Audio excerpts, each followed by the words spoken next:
नमस्कार दोस्तों, स्वागत है आप सभी का एक बार फिर से। दोस्तों, अगर आप अपनी लाइफ में कुछ नया सीखना चाहते हैं तो चैनल को सब्सक्राइब जरूर करिएगा। दोस्तों, घर में होने वाली छोटी छोटी बातों में कई संकेत छुपे होते हैं। इन संकेतों को अगर समझ लिया जाए तो हम जान सकते हैं कि भविष्य में आने वाला समय कैसा होगा और परेशानियों से बच सकते हैं। ज्योतिष के अनुसार जब दरिद्रता बढ़ने की संभावना होती है तो घर में छोटी छोटी बातें इशारा करती है। आज के इस वीडियो में हम आपको बताएंगे कि गरीबी बढ़ने वाले कौन कौन से संकेत आपको मिल सकते हैं। लेकिन दोस्तों, उससे पहले आपसे रिक्वेस्ट करते हैं कि वीडियो को लाइक जरूर करिएगा, दोस्तों को शेयर कर दीजिएगा और अगर आपने अभी तक चैनल को सब्सक्राइब नहीं किया है तो चैनल को सब्सक्राइब करके बेल आइकन जरूर दबाइएगा। अगर घर में कोई मुसीबत आने वाली है तो उसका असर सबसे पहले घर में लगे तुलसी के पौधे पर होता है। तुलसी का पौधा बिल्कुल सूख जाता है, जिसे घर में मुसीबत और दरिद्रता आने का संकेत माना जाता है। खाने पीने के नमकीन पदार्थों में काली चींटियों का पड़ जाना आपके आने वाले बुरे समय की ओर इशारा करता है।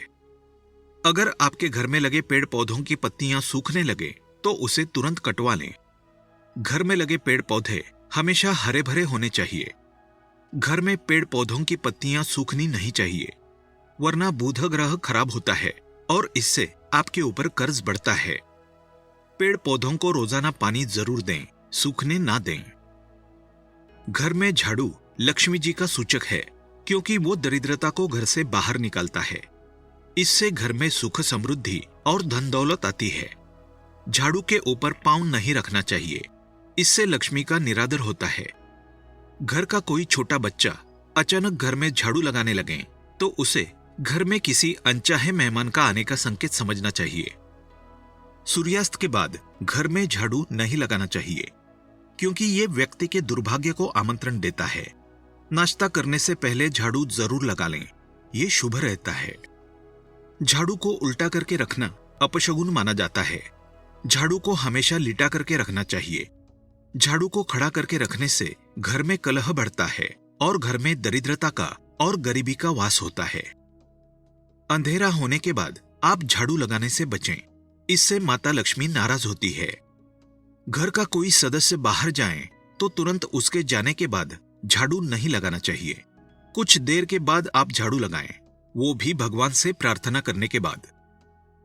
झाड़ू को आपको छुपा करके रखना चाहिए, किसी की नजर इस पे नहीं पड़नी चाहिए।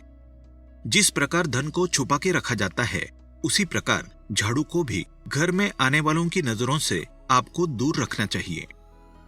वास्तु विज्ञान के अनुसार जो लोग झाड़ू के लिए एक स्थान बनाने के बजाय कहीं पर भी झाड़ू ऐसे ही रख देते हैं, उनके घर में आर्थिक तंगी का उन्हें सामना करना पड़ता है।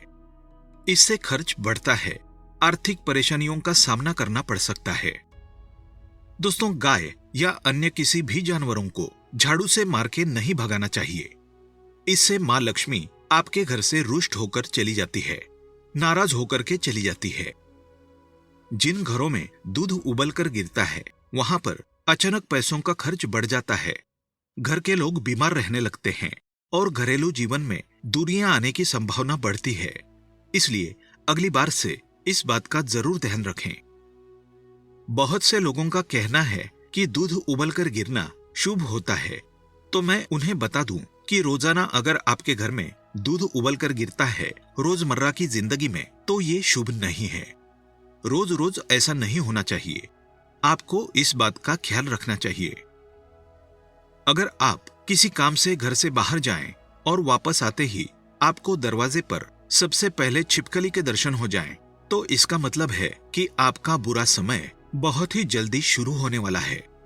ऐसे में आपको पहले ही संभल जाना चाहिए और बुरे वक्त में हिम्मत से काम लेने के लिए तैयार हो जाना चाहिए। इस बात का ध्यान रखिए दोस्तों कि वक्त कभी भी एक सा नहीं रहता है। बुरा वक्त भी निकल जाएगा, जरूरत है सिर्फ हिम्मत से काम लेने की। दोस्तों, घर में छिपकली दिखना वैसे तो शुभ संकेत होता है, लेकिन अगर आपने नया घर लिया है और उसमें छिपकली मरी हुई मिल जाए तो घर में प्रवेश से पहले आपको पूजा हवन आदि करवा लेना चाहिए। अगर आप ऐसा नहीं करते हैं तो उस घर में रहने वाले व्यक्ति की तरक्की नहीं हो पाती है। और बुरा समय हमेशा उस व्यक्ति पर हावी बना रहता है। अगर जाने अनजाने में छिपकली आपके शरीर के अंगों पर गिरती है तो ये भी आने वाले समय का सूचक है। जैसे अगर छिपकली आपके माथे पर गिरे तो आपके लिए खुशियों का संकेत लेकर आती है और जल्द ही आपको धन का लाभ होने वाला होता है। लेकिन वहीं अगर छिपकली आपके सिर पर या बालों पर गिरती है तो आप सतर्क हो जाएं, क्योंकि इसका मतलब है कि आपके जीवन में भारी संकट आने वाला है या फिर आपकी मृत्यु नजदीक है। इसी तरह से आंख का फड़कना भी आपको आने वाले समय के बारे में संकेत देता है। महिलाओं की बाईं आंख फड़कने का मतलब है आपके जीवन में कुछ अच्छा होने वाला है। ये शुभ संकेत का इशारा करता है। अगर बाईं आंख यानी कि लेफ्ट आंख चारों दिशाओं में फड़कती है तो इसका मतलब है कि आपकी शादी के योग जल्द ही आने वाले हैं। महिलाओं की दाईं आंख यानी राइट आंख फड़कने का मतलब है अशुभ होना। दाईं आंख का फड़कना आपके जीवन में संकट आने का संकेत है। पुरुषों की बाईं आंख यानी लेफ्ट आंख फड़कने का मतलब होता है कि आपके जीवन में अब मेहनत और कष्टदायी समय नजदीक आने वाला है। वहीं पुरुषों की दाईं आंख यानी राइट आंख फड़कने का मतलब है कि आपके जीवन में कोई शुभ समाचार आने वाला है। इसी तरह कौवे से भी आपको आने वाले समय के संकेत मिल सकते हैं। अगर कौवा किसी स्त्री के सर पर आकर बैठ जाए तो उस स्त्री के पति पर कोई बड़ी मुसीबत आने वाली है। अगर किसी व्यक्ति के घर पर या उसके छत पर अचानक बहुत सारे कौवे आकर शोर मचाने लगे तो ये उस घर के मालिक पर आने वाले किसी बड़े संकट या बहुत सी समस्याओं के आने का संकेत है। दोस्तों, घर में पड़े हुए कांच या चीनी मिट्टी के बर्तन बार बार तड़क कर टूट जाते हैं तो ये फिर दरिद्रता की ओर इशारा करते हैं। आज के लिए बस इतना ही। कमेंट में हर हर महादेव अवश्य लिखें। दोस्तों, अगर आपको ये वीडियो पसंद आया है तो वीडियो को लाइक करिएगा, दोस्तों को शेयर जरूर करिएगा और चैनल को सब्सक्राइब करके बेल आइकन जरूर दबाइएगा ताकि आने वाला नॉलेजेबल वीडियो आपको सबसे पहले मिले। दोस्तों, मिलते हैं अगले वीडियो में। तब तक के लिए goodbye and thanks for watching my video.